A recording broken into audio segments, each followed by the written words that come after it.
সাল্লাল্লাহু আলাইহি ওয়াসাল্লাম ওয়ান হারিসা তাবনি ওয়াহাবুন, হারিসা তাবনি ওয়াহাব হতে বর্ণিত, তিনি বলেন কলা রাসূলুল্লাহ সাল্লাল্লাহু আলাইহি ওয়াসাল্লাম, রাসূলুল্লাহ সাল্লাল্লাহু আলাইহি ওয়াসাল্লাম বলেছেন, আলা উখবিরুকুম বিআহলিল জান্নাতি, আমি কি তোমাদেরকে জান্নাতের সুসংবাদ দিব না? জান্নাতবাসীদের খবর তোমাদেরকে কি জানাবো না? কারা জান্নাতে যাবে আমি কি তোমাদেরকে তা জানিয়ে দেব না?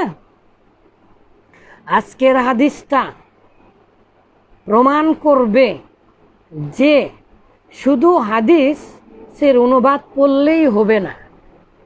হাদিস পড়ার পরে হাদিস বেত্তাগণ যেভাবে বুঝেছেন, যেভাবে বোঝা দরকার, সেভাবে আমাদেরকে বুঝতে হবে। কারা জান্নাতি? কুল্লু যায়িফিন, প্রত্যেক দুর্বল ব্যক্তি, মুতাযায়িফিন, এবং প্রত্যেক বৃদ্ধ। আচ্ছা আব্বাজানেরা, এখন বলেন তো, দুর্বল ব্যক্তি এবং বৃদ্ধ ব্যক্তি জান্নাতে, শুধু এতটুকুন বুঝলেই কি পরিপূর্ণ বোঝা যাচ্ছে? এখন আলিম ওলামা উদ্দিন ও মুহাদ্দিসিনেরা কি বুঝেছেন এটার দ্বারা? খুবই সুন্দর। যায়িফুন শব্দের অর্থ হচ্ছে যিনি নিজের বিবেক দ্বারা পরিচালিত হয়ে নম্র স্বভাবের হয়, তিনি সকল কাজে নম্রতা অবলম্বন করেন, ফলে অনেক ক্ষেত্রে তাকে লাঞ্ছিত হতে হয়। মিরকাতুল মাফাতি ফাতহুল বারি ইবনু হাজার আসকালানি রহিমাহুল্লাহ তিনি বলেছেন, নিরহংকার ব্যক্তি, যায়িফ মানে কি? যার কোনো অহংকার নেই।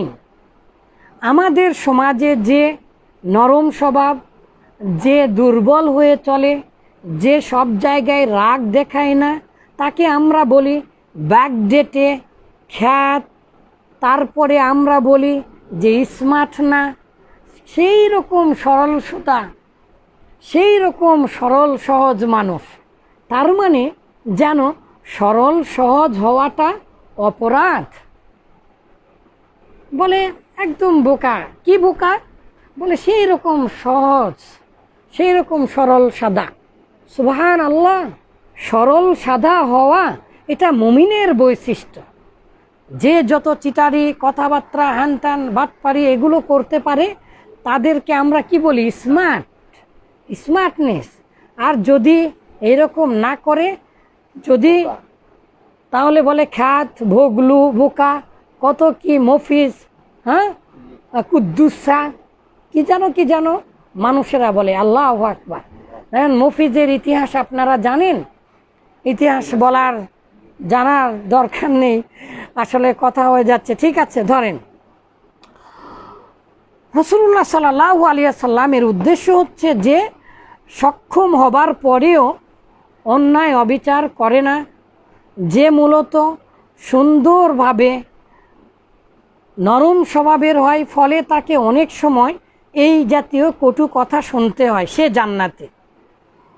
মুতাযায়িফিন, আর যে মূলত বৃদ্ধ মানুষেরা, তাদের চলাফেরা, তারা বয়স্ক হলে যে ইবাদত বন্দেগী করে, আল্লাহ তাআলার দিকে মনোনিবেশ হয়, এই রকম ব্যক্তি। আরও অন্যান্য হাদিস এসেছে বয়স সম্পর্কিত, যে বয়সের মর্যাদা সম্পর্কিত। তো এই হাদিসে কি বলছে? লাউ আকসামু আলাল্লাহি লা বাররাহু, যদি এই ব্যক্তি দুর্বল, এইরকম ব্যক্তি, যদি বৃদ্ধ ব্যক্তি আল্লাহর শপথ করে কোনো কিছু বলে, লা বাররাহু, আল্লাহ অবশ্যই তা পরিপূর্ণ করে দান, তাদের সম্মানার্থে আল্লাহ তাআলা সেটা পূর্ণ করেন। রাসূলুল্লাহ সাল্লাল্লাহু আলাইহি ওয়াসাল্লাম বললেন, আলা উখবিরুকুম বিআহলিন নার, আমি কি তোমাদেরকে জাহান্নামবাসীদের সম্পর্কে বলে দেব না? কোন কোন গুণ থাকলে সে জাহান্নামী হবে, এই কথা কি আমি তোমাদেরকে জানিয়ে দেব না?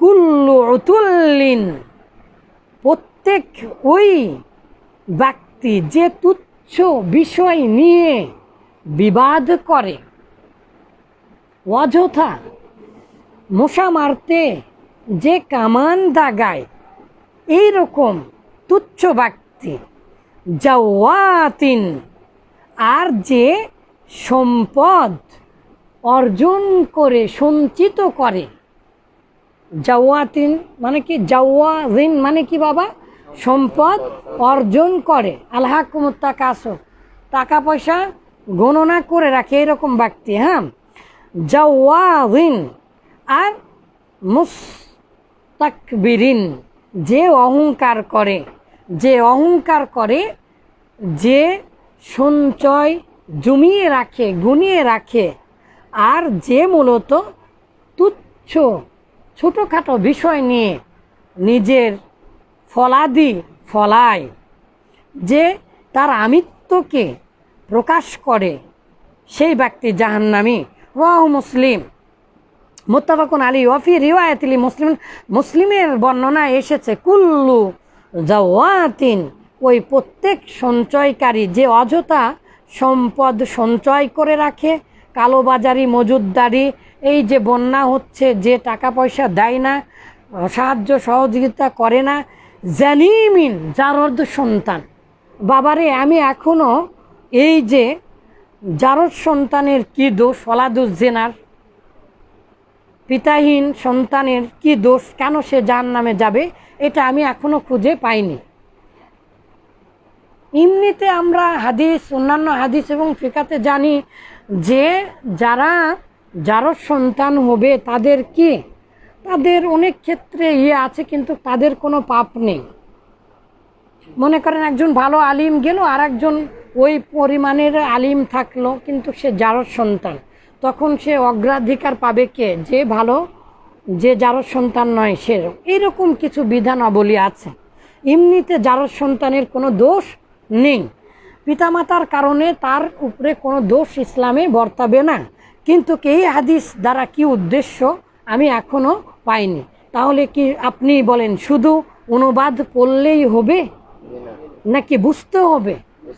শানে উরুদ, হাদিসের যেই কারণগুলো, হাদিসের যেই প্রেক্ষাপট, উলামা উদ্দিন, ফাহমু সালফিস সালিহিন এবং মুতারজামাতুল যারা হাদিস আছে, যারা মুহাদ্দিস আছে, তাদের অনুপাতে আমাদেরকে বুঝতে হবে।